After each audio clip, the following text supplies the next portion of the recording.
What's up, squad? We back at him again, man. When they thought it was finna end, thank y'all for riding with me. Well, you know you forever locked in with your boy Stories with V. At this time, family, you already know what I need y'all to do for me. Like, share, comment, and smash that subscribe button for me, y'all. Why? Come on now. We're on the road to 100K. And if you're new to the channel, welcome. Thank you for being here. It's an honor and a pleasure. So listen, sit back, relax. You can take a seat on the bed or cop a squad on the toilet seat. I got the rest of the show from here. To that one and only V squad. They know the motto, man. Listen, it ain't no squad like our squad because they don't mob how we mob. So with that being said, we're going to continue to push, mob, put them numbers up, and dominate 2024 is our year. If you would like to support the channel through Cash App, boom, is listed right there. If you would like to come on the show and tell your story or have a story told through V, jump in the comment section right now or DM me on one of my platforms, man. We would love to have you on. So without further ado, listen, man, I want to say thank you to each and every one of y'all that's just joining the family. We're about 15 people away from hitting that 2,000 mark. Salute to the V Squad.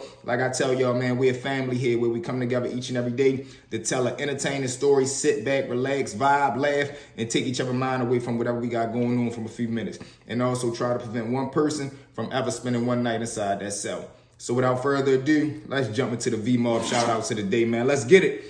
Number one on that V-Mob, we got salute to my man, Hell Row, what it do, man?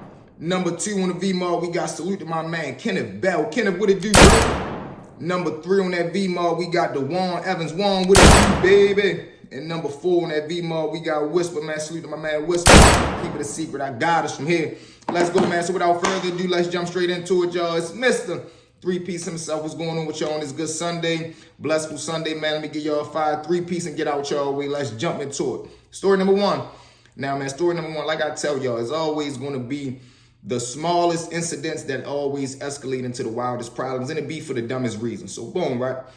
Another character. We got my man BG. Then we got my man Taylor. Now, these two dudes, complete opposites. BG, he from around my way, kind of. He from out my zone. He from up the village. I'm from down the G. So, boom, we about the same zone. Then you got Taylor. Now, Taylor, he from Atlanta. He get into some shit in Atlanta. Mother sent him down here to live with his aunt. He ends up getting to something down here. Now he booked with us. So, boom. I meets Taylor because I don't know if y'all ever go back to the old episodes. I told y'all Taylor, he was the first person I ever seen that used to walk around and read the dictionary. Like, he used to read a word of the day out the dictionary every day. And I thought that was pretty cool. Like, oh, yo, educating himself for real. You know what I'm saying? He getting sharp. So, boom, how me and him meet is one day we in line to get on the phone.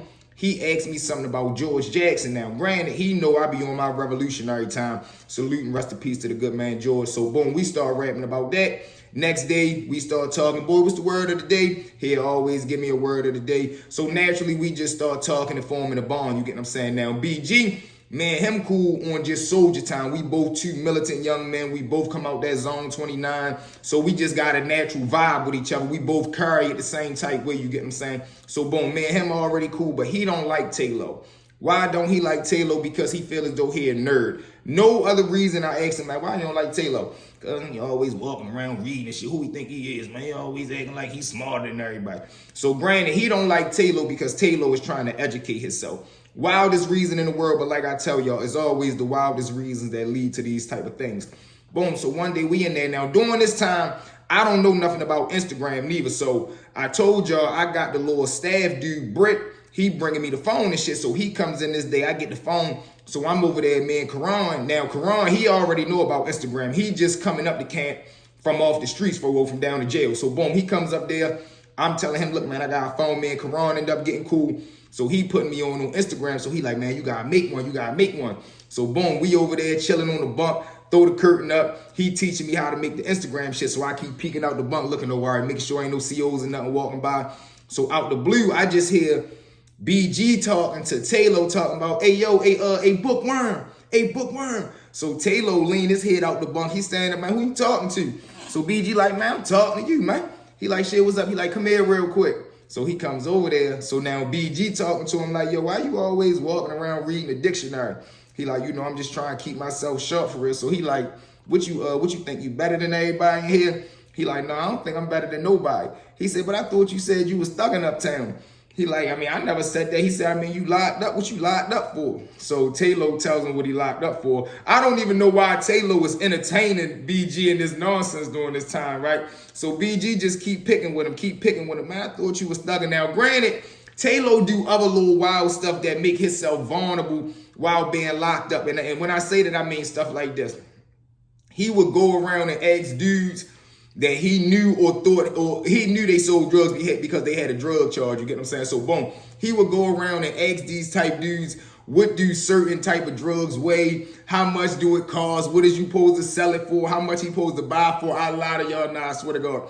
And he used to have like a composition book and he would write it down like this way, this amount, I'm supposed to pay this amount for it. So he trying to learn himself. It's crazy. He trying to educate himself to do more criminal activity when he go home. But he not understanding, he making himself look completely crazy because if you in here amongst us, you supposed to already know these things. This is how we think, you get what I'm saying? So boom, so now they messing with each other. So BG like, man, I think you're a chump. Taylor like, man, I ain't never been no chump. He said, all right, shit, bet, come on, lock in, meet me in the shower. So boom, BG jump out the bed, he throwing his shoes on. So now, granted, where does that put Taylor at? He done already disrespected you off the break when he called you bookworm. You should have never answered to that name. So that right there let the whole day room know, man, you're a chump. You answering to a name that's not your name.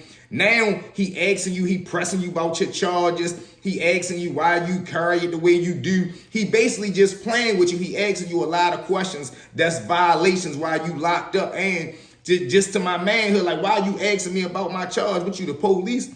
What, you the lawyer, bro? You ain't my case manager. You ain't my counselor. You don't need to know what I'm locked up for. That's how you pose the head carried it. So boom, now he tell him, come on, I want to lock in. So now BG jump out the bed. He shoots to the bathroom and to the showers. It's like a shower room for where you got the shower stalls and then you got like 4 urinals right there. So boom.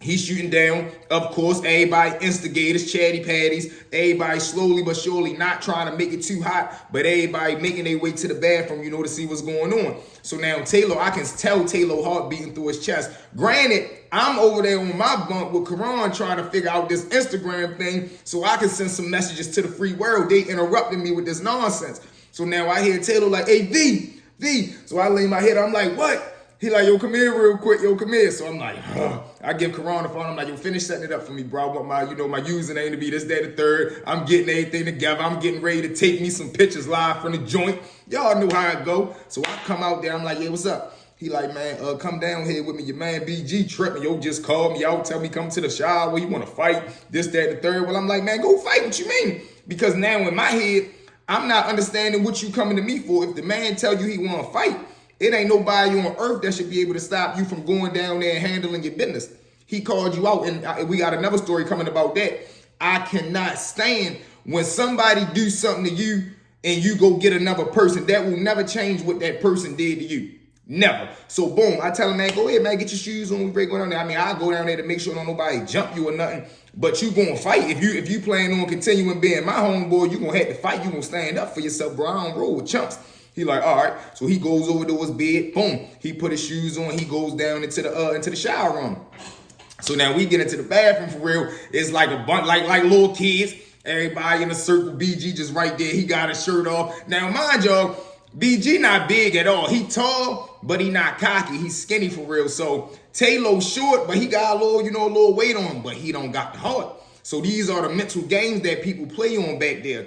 Boom. So now, so everybody push Taylor in a circle. Go in, yo, go in. So Taylor like, man, what is all this about? But he still got his hands up. So BG swing him, man, shut up. What you scared? What you scared? So boom, BG swing at him. Taylor weaved it, but this how I knew Taylor was scared. Because when Taylor weaved it, right then and there, he could have really punished BG. He could have just came over top, mop.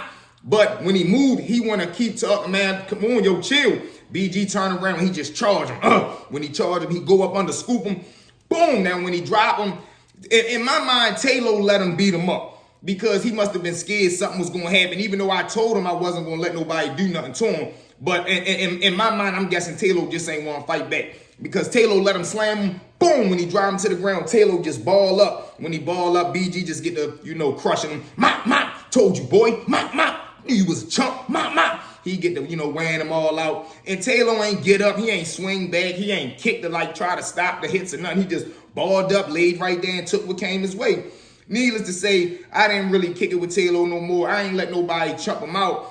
But we in a position and we in a place to where as though I'm not your father, bro. I can't stand up for you, and I'm not really put myself out there for somebody that's not really stand up for themselves. I'll make sure you just don't get taken advantage of if I'm there, but I'm not going above and beyond about my way to do that. And the crazy thing was, I told him if he would have just fought back, nobody else was going to jump into the fight regardless. But I mean, that's just what it was in his heart. He ain't have it in his heart. So with that being said, y'all, let's jump into story number 2. Now, man, story number 2, we're going to jump to a wild incident on the street. Now, one of my first ever charges was a stolen dirt bike.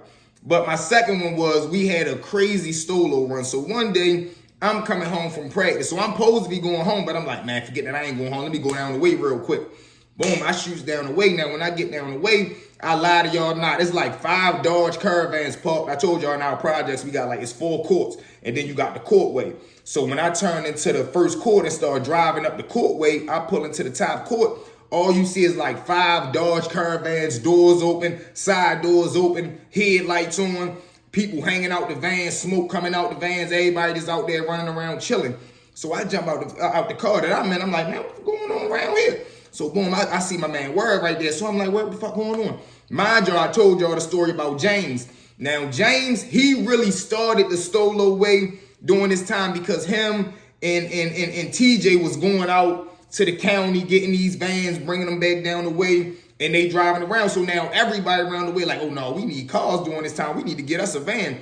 And he teaching us how to pop the lock on the Dodge Caravan, like pop the ignition. Crazily, when we end up getting booked for it, the police was like, man, these Dodge Caravans, they so you can pop them with a bobby pin and all this nonsense. So boom, right? I'm like, where all these vans come from? He like, shit, we just got them from out Carroll County. I'm like, what, for real? He like, yeah, so boom. I'm like, shit, I'm trying to drive one. I don't waste no time. I'm trying to immediately jump in the mix. I'm like, shit, come on, jump in the car with me. So mind you, I never drove at this point before I'm getting in this car. I never ever drove a car before. I gets in the car, Word get in the passenger seat. Now, mind y'all, in my mind, only time I ever drove before is in a go-kart. So to me, I'm thinking you drive this car like a go-kart. Boom, I pull off. When I pull off the back gate, I turn. I lie to y'all now, I ain't make it far. I turn, boom. As I turn, I'm going straight. I go to make a left, right? When I go to make a left and turn the wheel, I just keep turning. Like I never let the wheel come back. I just keep turning. So it's a car right there parked. I turn straight smack out. Boom! When I smack out, I just let the wheel go. I don't waste no time. I jumps in the back seat, slide the door open, jump out, get the braking. Now, mind y'all, Word is still in the car. I thought Word was going to jump out with me once I crashed. I don't know what he was thinking. So, boom, Word jumps out the passenger seat. He jumped in the driver's seat. So, boom, I see him drives off as I'm running. I run this way. He pull off this way. Boom. So now I got to come back up the street to get back into our project. So he coming around the corner. So as I'm getting by the back gate, he already coming down. So he like, man, what is you doing? I'm like, well, I thought you was going to jump out. We crashed. I ain't know if nobody was going to come or nothing. He like, man, get your dumb ass in the car. So I jump in the car. So now he driving. I get in the passenger seat, turn the music up. He pull off. So now as he pull off, he bang a right. Somehow, some way, y'all, we ends up jumping on the highway because the street that we was going on, we seen police on that street. So he just jumped off on like the first exit he seen. Somehow we end up on the highway. So now everybody around the way calling, yo, where y'all at? Where y'all at? We trying to go get some more vans. So I'm like, yo, I don't know. Somehow we on the highway, yo, Word trying to find out how we get out the exit to make it back around the way. Mind y'all, during this time, we like 16, 17. So I don't really even know the highway 15, 16, me, because I'm younger than everybody. So I'm probably like 14 at the time. So I'm like, yo, come on, yo, we got to get off the exit. We got to get off the exit. So Word finally see the sign. Boom, he jumps out the exit. Granted, Word really knew how to drive. Word was probably like 5 years older than me, so he probably drove a car before. Boom, he jumped on the exit. We trying to get back around the way, but it's a state trooper on the end of the exit. When we get off, I'm guessing the tags went off or whatever. He finds out the car stolen. We hit it. Now as he hit it, we turned off this like little side veer street on the highway. Like this is the highway you can jump off an exit. Then it's like a little side veer street. Boom, he jumped on the exit. Boom, jump on the little side veer street. I'm like, yo, Paul, we gotta jump out. We gotta jump out. Boom, he parks the car, we jump out, we taking off, it's like nothing but woods and hills and grass. We running down the hill, running through the grass, so now we laying down. Mind y'all, is only one trooper. He calling for backup, but during this time that we jumped out the car, it only was one state trooper on us. So boom, we hear the little, We hear the Crown Vic little brakes going past. I guess he identified a van right there. Boom. So now we crawling, getting away. As we get to the end of like the little woods thing, it's a community now. It's a neighborhood. We get up. So now we walking around this neighborhood trying to figure out, man, how can we get back? Boom. What do we see on the street? Dodge Caravan. Now, mind y'all, we still got the flathead that we had in the van that we already got up there with. So we're whip out the flathead, bang, bang, bang, bang, bang. He hit the car, turn it on. We drives that Caravan that we just took back round the way. So now we pulling up back round the way in a whole different van than the one we pulled off with. We pull back up round the way. So now everybody looking like, man, where the y'all get this van from? We like, man, time out. End up getting on us. We had to park the van, jump out. We got stranded out in some little suburb community. We seen a van on the street. We took that van, drove it back around here. Of course, the first thing they say, wait, we gotta go back around there. Is there some more vans around there? We like, man, get out my face. I don't know. But that was a crazy night, man. The first time I ever drove a stolen car. Crazy. I end up crashing it. End up getting in a high-speed chase. Having to take another van all in the same night, man. But it was wild and crazy. So with that, man said, let's jump into story number 3. Now, man, story number 3, this is like I tell people, you always minding somebody else's business, and sometimes the get in the ways get it the worst. You get what I'm saying? So boom, we got a pair of cellies now. A pair of shoes come up missing for whatever the case may be. Now, the celly whose shoes come up missing, he coming out in the day room and out they dirty laundry, but he talking amongst his men. Now, I told y'all, you always got these dudes that's right there, ear hustling, and they love to see action. They bored. Now, when I say love to see action, they love to see two people get into it that has nothing to do with them so they can sit back, watch it, and, you know, get their entertainment off of it. So, boom, the dude who get his shoes took, he coming out there, he goes over there by the wall, by the phone. He talking to his good man, telling him, man, listen, I don't really know. I think your chump ass took my shoes. I think he took them, sold them to somebody on another unit so we wouldn't be able to see. You know he be getting high. He might have pulled a dope thing move, this, that, and the third. Now, the little weasel dude, he's sitting right there like by the table. He overhearing this. What does he do? Chatty patties. He runs over there to the other celly who is being accused of taking the shoes. He like, yeah, man, I mean, I don't know what's going on, bro. You all right? You straight? He like, yeah, what you mean? He like, you know, you straight? You got that? You got it on you? He like, man, I mean, what's up, yo? What you got on your mind? He like, I mean, I'm just saying, bro, I'm just putting you on point. You know, I'm looking out for another comrade, you know what I'm saying, for another convict because, I mean, I know some situation happened with the shoes. I heard your man over there, he talking about you might have stole them on some dope thing shit, sold them to the dude over there on another unit. I just was putting you on point, bro. I know a couple times I come to you because he feel as though he be coming, I guess, buying coffee from him. So him buying shots of coffee, he feel like he entitled or he trying to get him a free shot of coffee for putting him on point. Whatever his mindset was, I have no idea. So the dude like, oh yeah? He like, yeah, man. Shorty who get accused of it, he don't say not a word. He just up and crack him. Hit him one time. When he hit him, the little weasel dude falls out cold. Now, when he fall out cold, Shorty who was accused of stealing the shoes, he come right on the rail and yell out, look, I ain't taking nothing from nobody. I ain't never been a thief. I got my own. If a motherfucker feel like I took something from somebody, come holler at me right now in the cell. We can lock in about it for real. Boom. Now he comes right here to the doorway, post up just like this for about 15, 20 minutes. Now, don't nobody move. Everybody looking around and whispering, well, fuck you talking to? But don't nobody do nothing. Why? Because nobody told him to go over there and make that move. Granted, about 2 weeks later, the shoes end up popping up, or the person who really ended up taking the shoes ended up getting caught. He got his punishment. It was what it was. And the cellies end up making up, you get what I'm saying? Because the dude whose shoes got took, he had already said when he was talking to his homeboys, I think he might have took it. I'm not saying that he did, but it's a possibility. You know how it is when something get took. Everybody's a suspect, especially with them two, because it's like the shoes was in the cell. It's only us two in the cell. We rarely leave our door open. But what the situation was, it was what the situation was. You know what I'm saying? That wasn't none of my business. But he ended up getting knocked out. Nobody helped him. And he was labeled a turkey after that. All because you a chatty patty, you a snake, you a weasel, and you like to see other people get into it for your entertainment. But you ain't never try and bump when some bump come your way. You feel what I'm saying?